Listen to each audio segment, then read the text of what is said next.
Hey everybody, welcome back to FSi DFS, looking at the 12-game slate here for Friday. I know there's NFL tonight as well. If you want some NFL content, come join us. We'd love to have you. We provide cores, cash, GPP. We also do some betting props as well for the games. We were on the under 47.5 last night. It pushed at exactly 47, but really excited to have another great NFL season moving forward. So if you want some of the pricing, I think we have a promo going on as well for a full season package for only $100.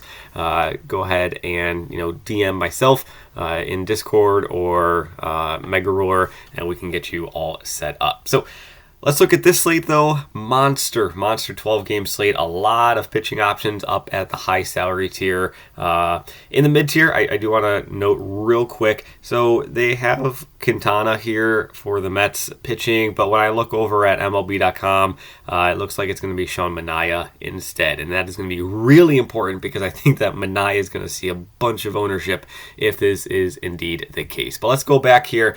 We got the sheet. We'll pull it up with all the rankings and all that in a couple minutes, but we'll start up at the top as we always do. Skubal, Wheeler. This is your 1A, 1B. Both of them are in fantastic matchups. Both of them have elite strikeout upside. Both of them have elite floor potential as well. And none of them are really breaking the bank at just 10K and 10.2. Like, I was expecting one of these guys to at least be 10.5 or more, but neither of them are. So if you want to rank them, Wheeler ahead of Skubal ahead of Wheeler, I could totally listen to it. But these are certainly your top two guys on the board and going to see quite a bit of ownership. I think myself personally, I had Wheeler over Skubal. Below them, King. I think another fine matchup facing off against San Francisco does, kind of rank in third for me. I do understand a little bit of concern with his control. He's been walking a lot of guys recently, getting into that 3-4 walks almost every single start. And when you're walking that many guys, it really reduces not only your efficiency, but how deep you can go into the game because you're getting deep into counts. Guys are fouling balls off. Next thing you know, you're 3-1, 3-2 into the count frequently, and you're only going to be going 5 to 6 innings. So 9.8K, I'd much rather just go up to Skubal or Wheeler. But if you want to, think of this as like more of a GPP pivot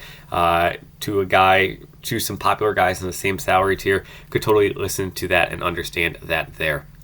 Valdez, Ragans, and Miller. Ragans, tough matchup facing off against Minnesota. So bumps down nice matchup against Minnesota. Ragans is a lefty, so I do have him ahead of Valdez. You know what? I should just pull up the sheet instead of trying doing this from memory. I don't know why I keep doing that. But Ragans, I do have him ahead of Valdez. Minnesota really does well against right-handed pitching. They do struggle a little bit more against lefties just because of how many nice left-handers they have in their lineup. And then you got Valdez and Miller kind of rounding things out. Valdez has been looking very, very solid as of late. Just a really solid floor that he's able to provide you. Just going to be facing off against a tougher matchup against Arizona, one of the better teams against lefties in the league. So again, I think it's more of a GPP pivot because he's similar price to Wheeler and Skubal. Heading down into the mid-tier, it's going to be Pivetta facing off against the White Sox. I think he's going to see more ownership than a guy like Manaea just because of the strikeout upside that this guy has. He has a 30% or more strikeout rate. Facing off against a historically bad offense at 8.6K, it wouldn't shock me if he, gets 9 strikeouts in this matchup. And if you're able to get that at 8.6K, he's certainly going to be paying off his salary price tag, and he's at home. So I expect him to be quite popular. After him, though, I think it's going to be Manaea. Manaea is 8.2K. Yeah, 8.2K here. Facing off against Cincinnati. I don't mind playing a pitcher against Cincinnati, especially when the pitcher is at home and Cincinnati's on the road, getting out of that small ballpark in Cincinnati. So really do like Manaea. Manaea's just been on fire as of late. He's got 6 quality starts in his past 7 starts. I think it's 4 in a row for him as well. And his strikeout rate has just ballooned too. I don't know if they changed something or what happened, but he's figured something out, and his strikeout rate is now quote unquote borderline great to elite. Like it's crazy what he's been able to do lately with getting some double-digit strikeouts. But Pivetta and Manaea certainly 1-2 in this mid-tier, and then like a bigger gap between everybody else. Fried, solid pitcher, but I think when you're comparing him to the upside that Pivetta and Manaea can bring, I do have a little bit of hesitation, especially going up against a team like Toronto. Remainder of the guys, I feel like it's just kind of like scrappy leftovers, like probably are just going to be like high single-digit ownerships. There's 24 starting pitchers on the board. And when you have so many dominant guys like Pivetta and Manaea and Skubal and Wheeler all in like elite upside with salaries that are very affordable, I think that, guys like Gossman, guys like Eric Fedde, even though he's in a high strikeout matchup against Seattle, are not really going to see too much ownership. Sorry, completely blanked out there. I got up early today. I stayed up for the NFL game last night. Didn't end until midnight. It's just brain's not working right now. But yeah, Fedde, high strikeout matchup facing off against Seattle, but again, I don't see much ownership on him. So if, again, a nice GPP play if you do want to go in that direction. Shane Baz, great high prospect, awesome, but he's facing off against the number one team in the entire league against right-handed pitching in Baltimore. Baltimore is absolutely dominant, so a little bit of hesitation with him in that regard. Going into the cheap tier for these guys, this is another one where instead of like I could listen to Wheeler or Skubal, kind of who's the number one, or Pivetta or Manaea, who's the number one here, I could listen to who's the number one between Kramer, Zibby Matthews, Spence, or Cabrera. Maybe not Boyd. He's got a tough matchup facing off against the Dodgers. But I think a lot of these guys are just so similar. Zibby does bring you, that higher strikeout upside. Spence kind of in the same boat as well. But just some tougher matchups for those guys. Knack, just pay attention to that. It could be 75 pitches, 80 pitches for him as he kind of returns from injury.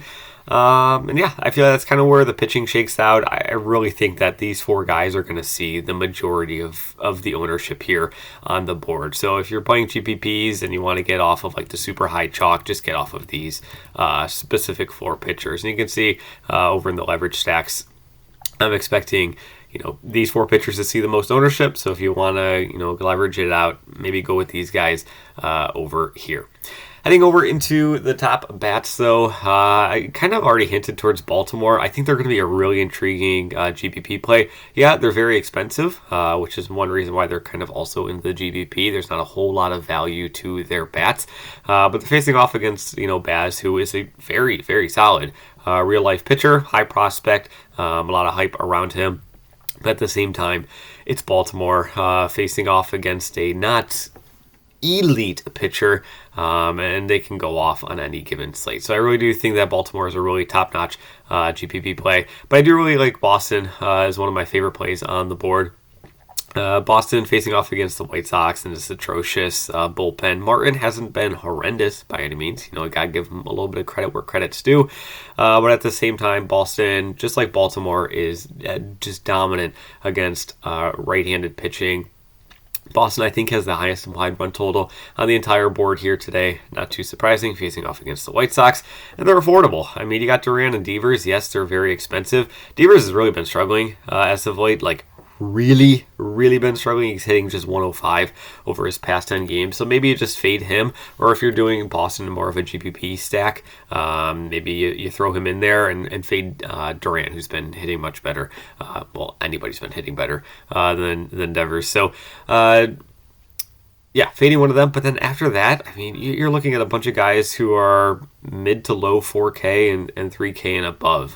Casas always going to have interest in him at 4.6, but you got the guys like Abreu and Yoshida who are only 4K, who I'm going to certainly have interest as well if you were going with a bigger Boston stack. So Boston, number one stack on the board here. High implied run total, very affordable. Just lots of lefties in their lineup that can smash righties. But even guys like Tyler O'Neill have great numbers, even as a righty on righty. San Diego and New York Mets kind of following them. The Mets facing off against Cincinnati. I don't know exactly who the Cincinnati pitcher is. I don't think it's going to be Williamson. I think this is where DK is wrong again, because if I go over to MLB.com, Fernando Cruz could just be, leading off, though. I'm not sure what Cincinnati is expecting to do with this game. It could be a big bullpen game for Cincinnati, which, leans more towards having more interest in the New York Mets. Francisco Lindor has been looking awesome as of late, and a lot of these salaries are much more manageable than some of the, getting a bigger stack than, what you're able to get with Boston.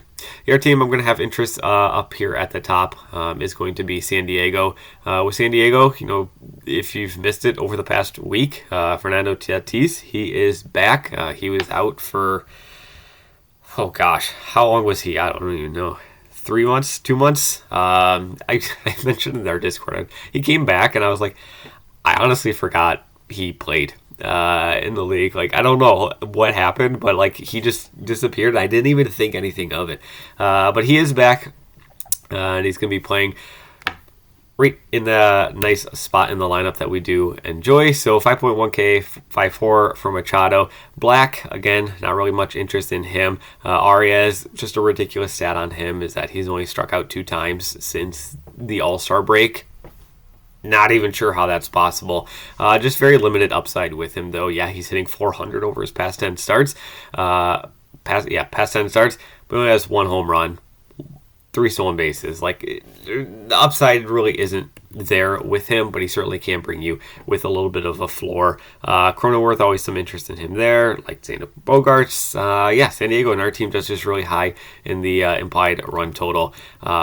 Philadelphia, Houston, all these teams are just in great spots. It's just a matter of salary and how you want to allocate the funds. But I do think in terms of salary, Boston's probably going to see the most ownership. I think Texas and the Angels, they're facing off against each other. We don't know the starting pitcher for Texas. Just kind of seeing some mixed reports between DK and Garabito. It was Urania last night. I was putting these rankings in during the football game last night, and it was Urania, and now it's Garabito. So I don't know who's going to be going for Texas, but it could be in our bullpen game for them. But regardless, Texas and the Angels here, 2 very, very affordable offenses who have a high implied run total. I think the over-under for this game is 9 or 9.5. Texas is a bigger favorite. Texas has one of the higher implied run totals on the board, I would imagine, because of them being a favorite and having one of the higher totals, game totals in the day. But yeah, Texas and LA both very affordable. On the Texas side of things, Wyatt Langford starting to really look solid, only 4K.